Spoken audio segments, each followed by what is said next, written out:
चलो, तो after question number 1, now let us start with question number 2. Following is the balance sheet of Govind Limited as on 31st March 2017. Share capital 20,000 equity shares of rupees 100 each, fully paid 20 lakhs.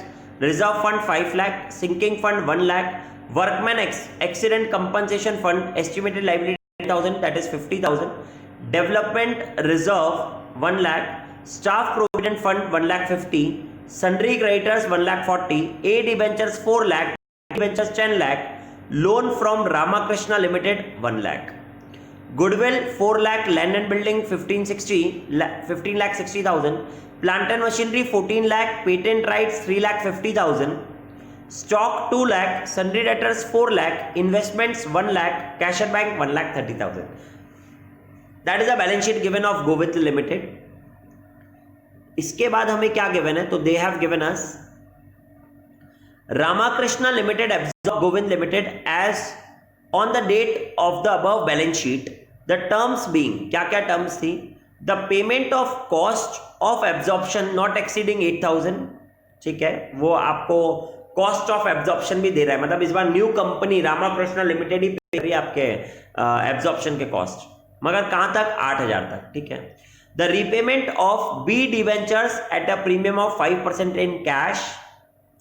The discharge of A debenture at a premium of 10% by the issue of 6% debentures in Ramakrishna Limited at 20% discount. Same adjustment.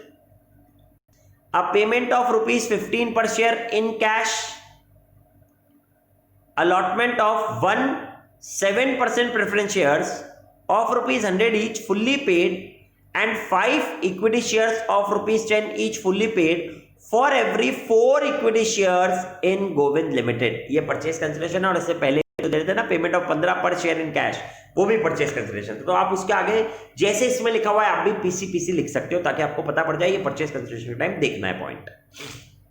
इसके बाद the actual expenses of absorption came to 10,000. अब देखो कितना सही तरीके से आपको समझ में आना चाहिए.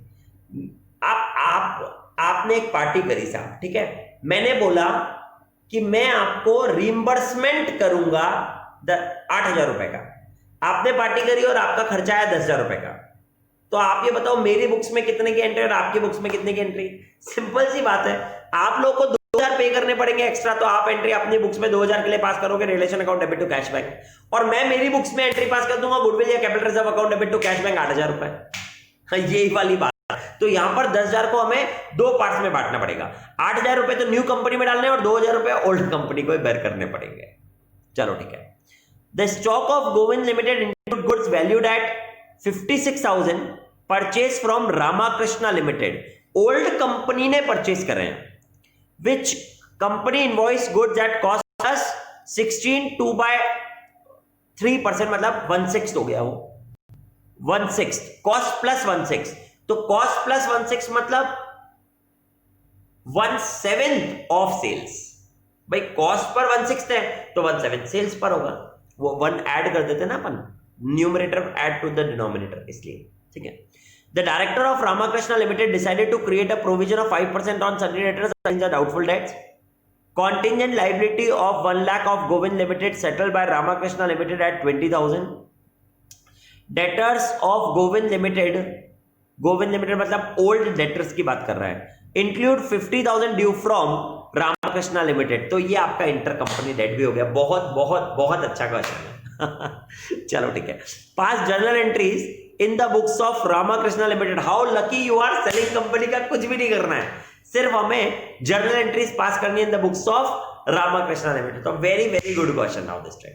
तो रामाकृष्णा की बुक्स में पास करनी हो, एंट्रीज में पास करनी हो. आई वांट, सबसे पहला पॉइंट आपको पता है परचेज कंसिडरेशन बनाना है एज पर नेट पेमेंट्स या एज पर नेट एसेट्स. तो I believe that is as per net payments method only, क्योंकि आप 4th और 5th पॉइंट को पढ़ोगे तो उसमें बता रखा है क्या क्या दे रहे हो आप शेयर होल्डर को. यहां पर हम बात करते तो हमारे पास प्रेफरेंस शेयर्स नहीं है, सिर्फ इक्विटी शेयर होल्डर है. तो जब हम परचेज कंसिडरेशन का बनाएंगे तो पहले तो हमें बताया है पेमेंट ऑफ 15 पर शेयर इन कैश. तो अगर मैं नंबर ऑफ शेयर्स बताऊं तो 20,000 है, तो पहले तो 20,000 इंटू 15, 20,000 इंटू 15, 3 लाख रुपए तो कैश में जाएगा साहब. हम लिखेंगे परचेज कंसिडरेशन पहला point for equity share holder, तो पहले लिखोगे cash 3 lakh. Second 7% preference shares of 100 each fully paid और 5 equity shares of 10 each fully paid for every 4 equity shares held in the Govind limited. ठीक है, तो 4 शेयर के बदले में आपको 2 चीजें दे रहा हूं, एक तो एक प्रेफरेंस शेयर दे रहा हूं और दूसरा मैं आपको 5 इक्विटी शेयर और दे रहा हूं। तो जब मैं करूंगा 20,000 डिवाइड बाय 4 तो 5,000 हो गए। अब 5,000 तो प्रेफरेंस शेयर तो मिलेंगे से, एक के 5,000 के बदले एक तो मिलेगा ही से ना, एक के मतलब 5 इक्विटी शेयर्स के बदले 5 था ना, सॉरी 4 इक्विटी शेयर्स के बदले एक तो प्रेफरेंस शेयर तो मिल रहा है। तो 20,000 तो मैं ऐसे कर सकता हूं, सुनो 4 के बदले 1 तो 20,000 के बदले हाउ मच तो 5,000 ही आएगा, समझ गए वो आप, है ना। ठीक है, आप ऐसा भी कर सकते हैं 20,000 डिवाइड बाय 4 इंटू 1, तो ये तो प्रेफरेंस शेयर है कितने रुपीस का, 100 रुपीस का। तो I can say 5,000 into 100 that will give you 5 lakh rupees. Preference shares के लिए भी आए, मगर ये प्रेफरेंस शेयर होल्डर के लिए नहीं आए इक्विटी शेयर होल्डर के लिए ही है। तो हम लिखेंगे 7% प्रेफरेंस शेयर्स कितने आए थे, 5,000 7% preference shares of rupees 100 each 5 lakh outer column में। पहले 3 लाख कैश आ चुका, 5 लाख ये भी आ गया। इसके बाद हमें 5 इक्विटी शेयर भी मिलेंगे 10 रुपए ईच के, तो 5,000 इंटू 5 25,000 इंटू 10 2.5 लाख रुपए। तो 2.5 प्लस 5 प्लस 3 ये मेरा पूरा परचेज कंसिडरेशन आ गया।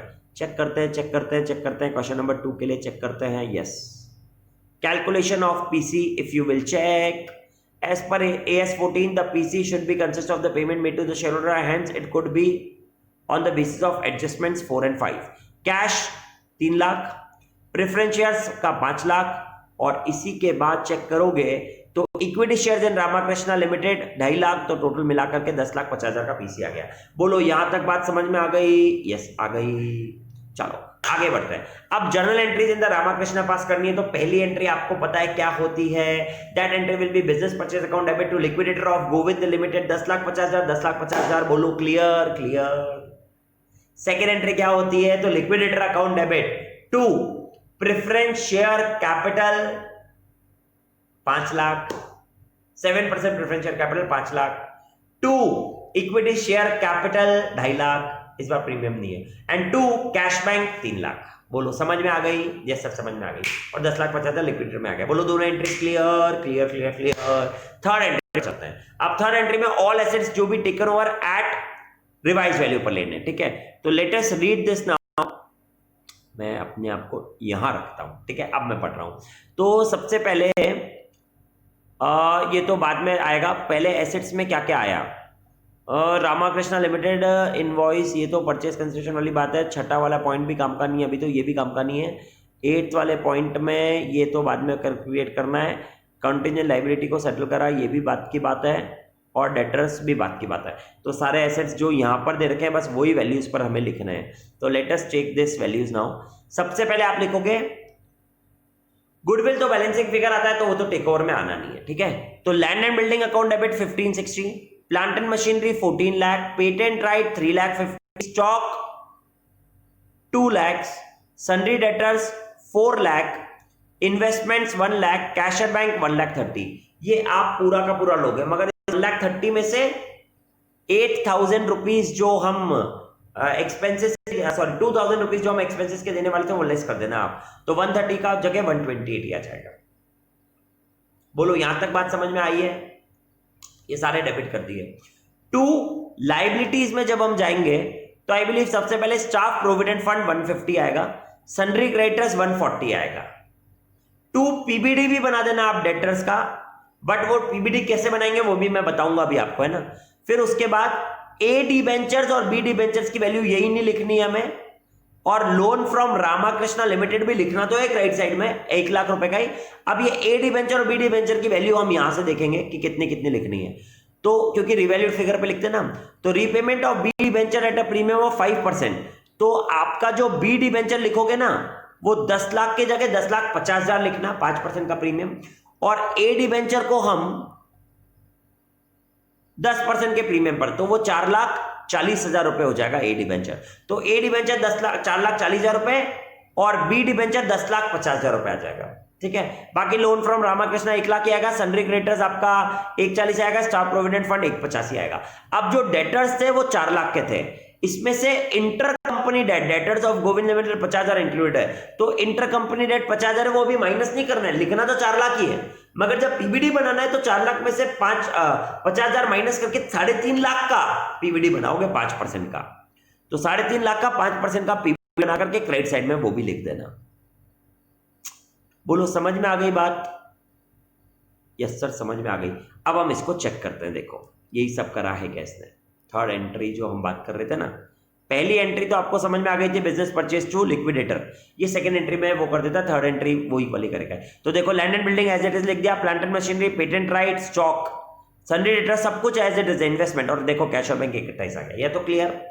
फिर क्रेडिट साइड में ये एक लाइन छोड़ते ही हम, फिर आरडीडी जो बनाया वो देखो 4 लाख में से 50,000 माइनस करके 3.5 लाख का बनाया, जो मैंने आपको बताया था, ठीक है देख लो आप, तो 3.5 लाख का बनाया हमने, ठीक है। फिर वर्कमैन का एक्सीडेंट, शिट मैं बताना भूल गया, वहां पर दे रखा था वर्कमैन कंपनसेशन, ये देखो वर्कमैन एक्सीडेंट 9,000 का था एस्टिमेटेड लाइबिलिटी,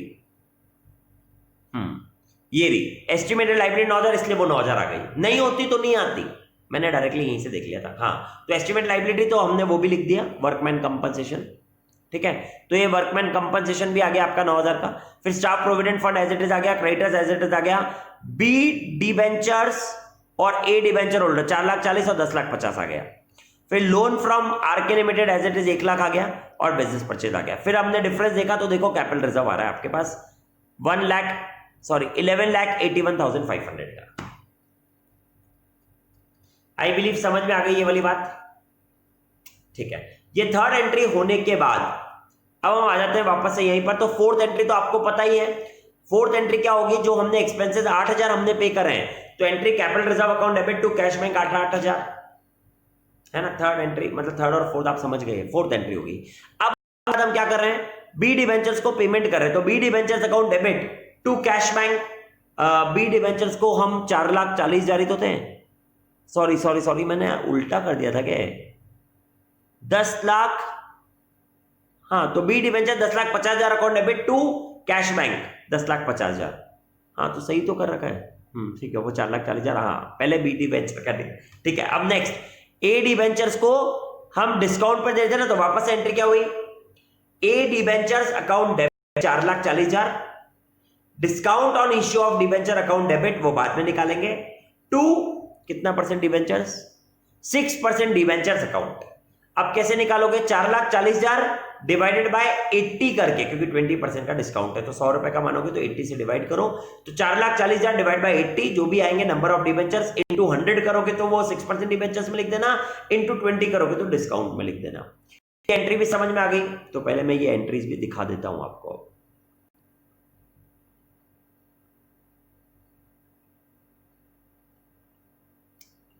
ये थर्ड एंट्री तो आपको पता ही थी, लिक्विडेटर ऑफ गोविंद लिमिटेड वाली, ठीक है ना। ये एंट्री तो आप पहले ही देख चुके हो। इसके बाद कैपिटल तो कैश बैंक आपको समझ में आ गया। फिर amount due to B debenture holder 10,50,10,50 cash bank आ गया।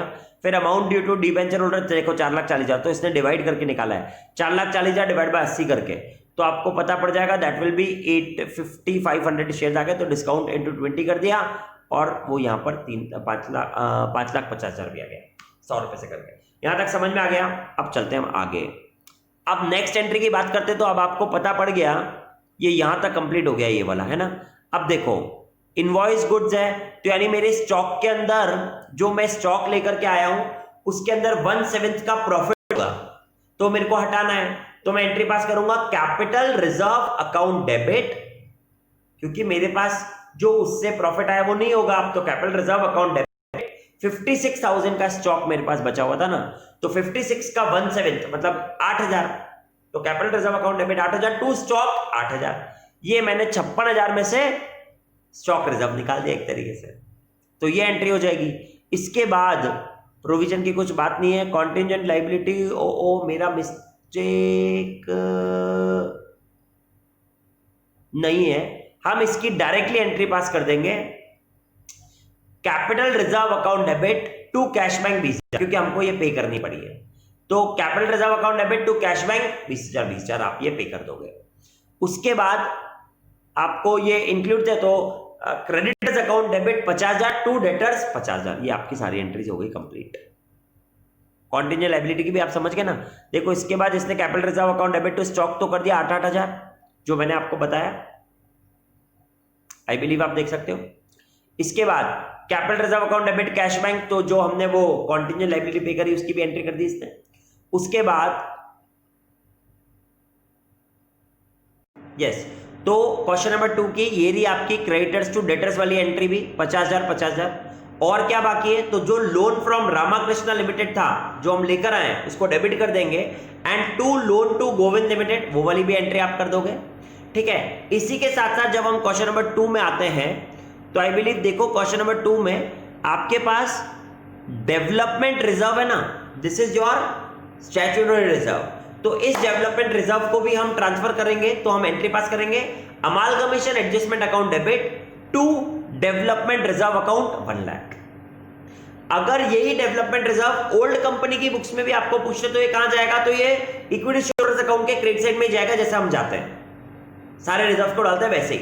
बट न्यू कंपनी में ये अलग से बनाना पड़ेगा amalgamation adjustment account debit to development reserve account. अब अमालगमेशन एडजस्टमेंट जो कि डेबिट है वो आपके नॉन करंट एसेट्स में अदर नॉन करंट एसेट्स में दिखाओगे, और स्टैट्यूटरी रिजर्व तो रिजर्व एंड सरप्लस में दिखाना ही है, ठीक है ना। तो ये आपकी एंट्रीज भी आपने चेक कर ली क्वेश्चन नंबर 2 की पूरी, ठीक है। Thank you very much friends.